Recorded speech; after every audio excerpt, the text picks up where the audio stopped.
And we're at the part of the program where I like to have guests come in and talk about their Catholic faith or talk to them over the telephone and witness their faith, their apostolate, whatever they may have to offer. Today we're privileged and honored to have with us Dina Dwyer Owens, the CEO and chairwoman of the Dwyer Group in Waco, Texas. Among the companies that her group owns are Mr. Reuter and Portland Glass. And she talks about her Catholic faith here on Cause of Her Joy.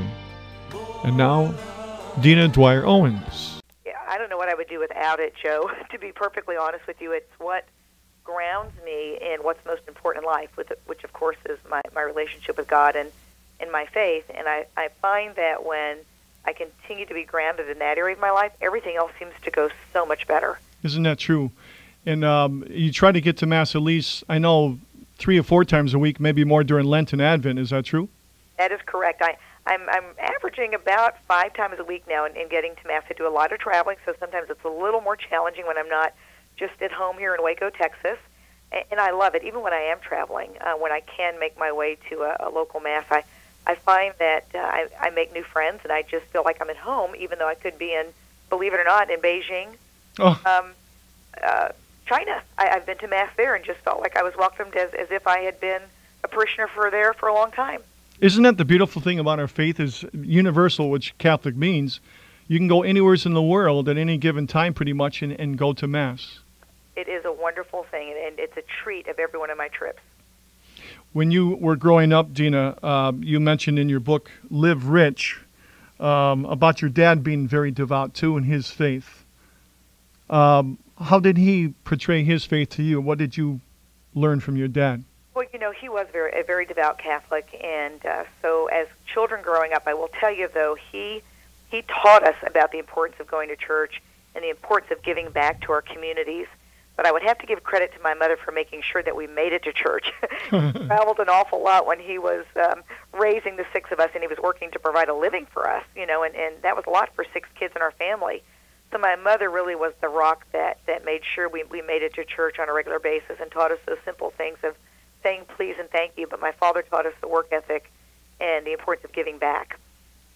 No, in that aspect of it, giving back, do you find, since your dad founded the Dwyer business, the Dwyer Group, was his primary goal, and along with the faith, understandably being the number one priority, giving back to those people that had less and helping them start their own business? Was that his primary focus? That's right. His personal mission statement was to teach his principles and systems of both personal and business success so that all people he touched would live happier and more successful lives. So, Joe, what better way could you wake up every day to say, today, my job is to make a positive difference in the lives that I touch? And he just happened to use franchising as the vehicle to do that. So he wants to help people be successful in business, and he knows when that happens, guess what? They help others be successful, whether it's their employees or the customers that they're touching, and it has a wonderful ripple effect. So today we have over 1,600 franchise owners who are making a positive difference in the lives of not only their employees and their families, but the lives of the customers that they're touching. And in your book, Live Rich, which I will explain to the listeners, RICH is an acronym for respect, integrity, customer focus, and having fun. And by the sound of your voice, you sound like you like to have fun. I love to have fun, and life's too short not to have fun. So I know there's certainly parts of business and life that we must take seriously, but most of it, we should enjoy it and enjoy the people that are around us. Isn't that true? And then when you, I have a friend who has a program on this station also, and he's been known to say that when people go into the Catholic Church, a lot of times, now here we are, we receive Jesus in the Holy Eucharist, and we were full of Jesus. Shouldn't we at least exemplify that when we leave the church? But he says, beware of the icy stairs.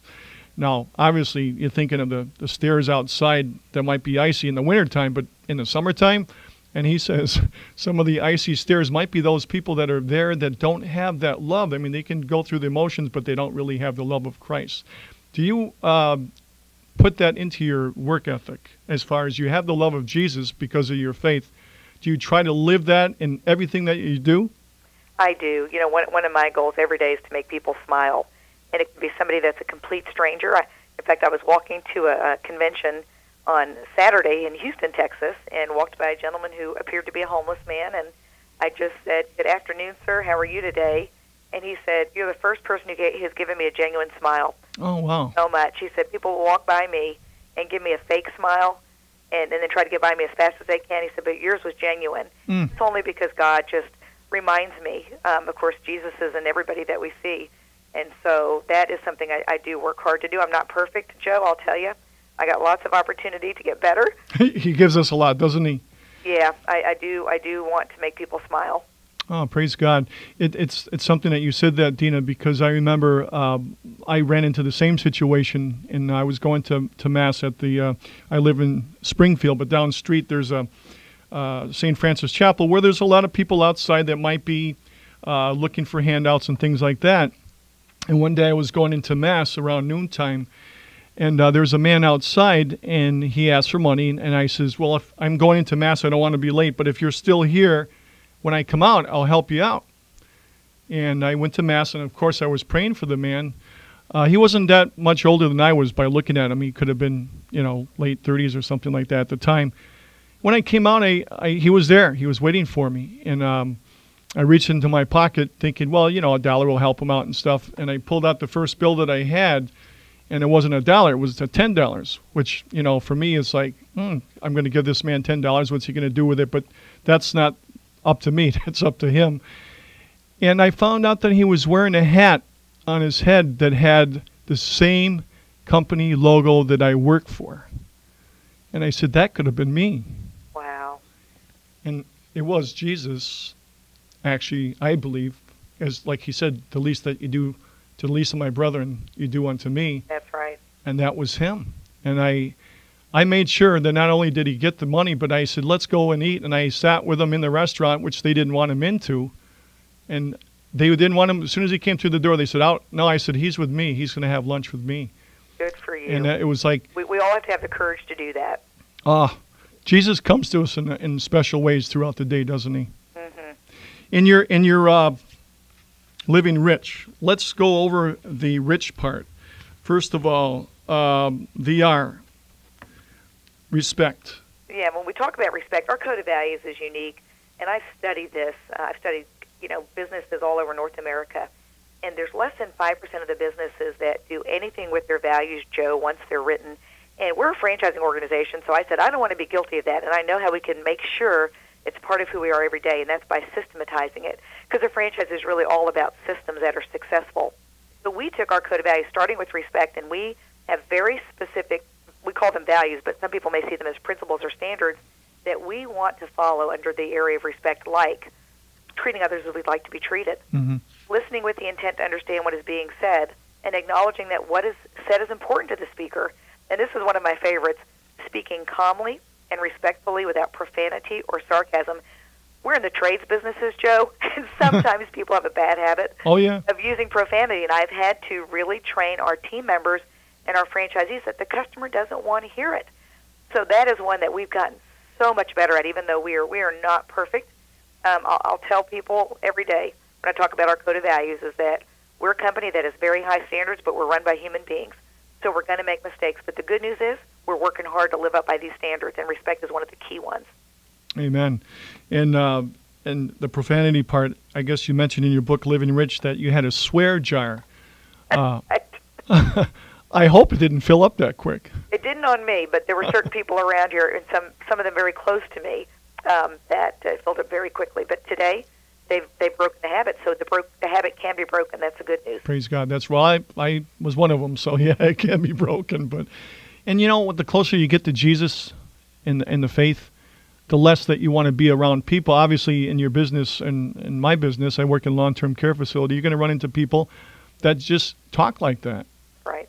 So by your actions, they'll know you. By your fruits, they'll know you. They'll know that there's something different about you. How do you portray that to people? Like you said, respect.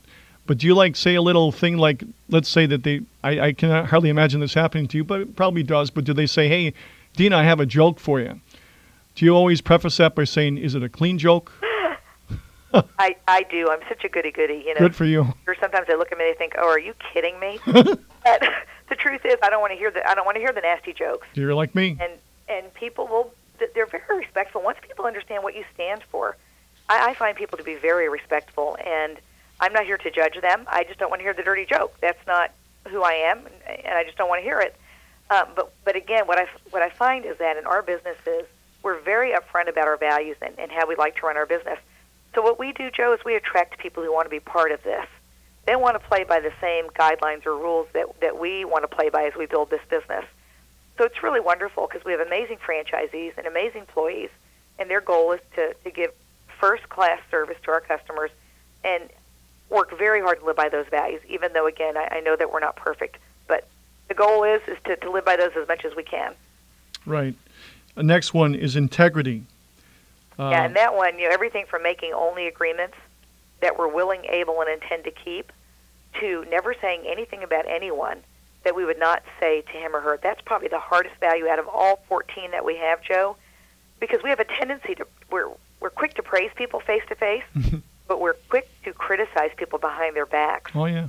And it's a disease that happens in all organizations, even church organizations. I hate to say that, but the truth is, we, in our church organization, should be the last ones that would do that. But unfortunately, we make that mistake too. So I teach my employees and franchisees, when you've got something to say about somebody that's negative or constructive, go to that person directly and have the courage to say it face to face and do it respectfully.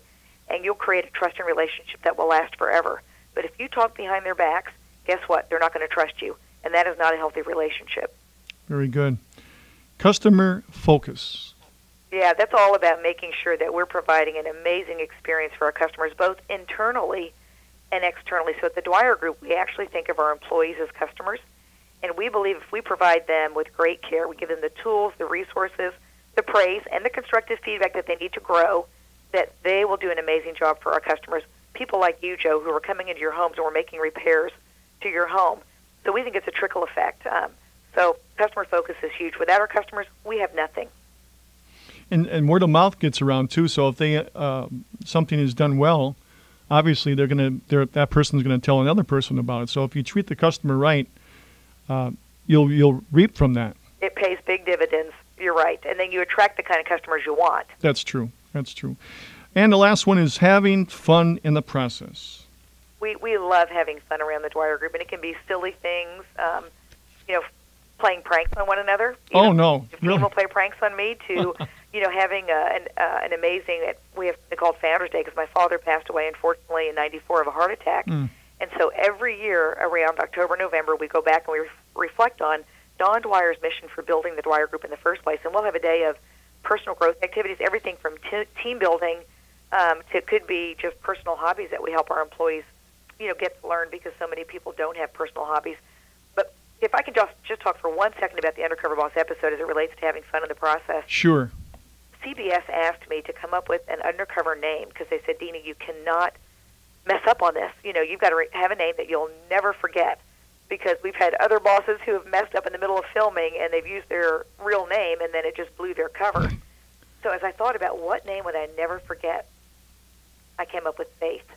Because I know my three people ask me, what are your keys to success? And I think my 3 keys to success are my faith, my family and support team here at Dwyer, and the systems that we have here at the Dwyer Group of companies.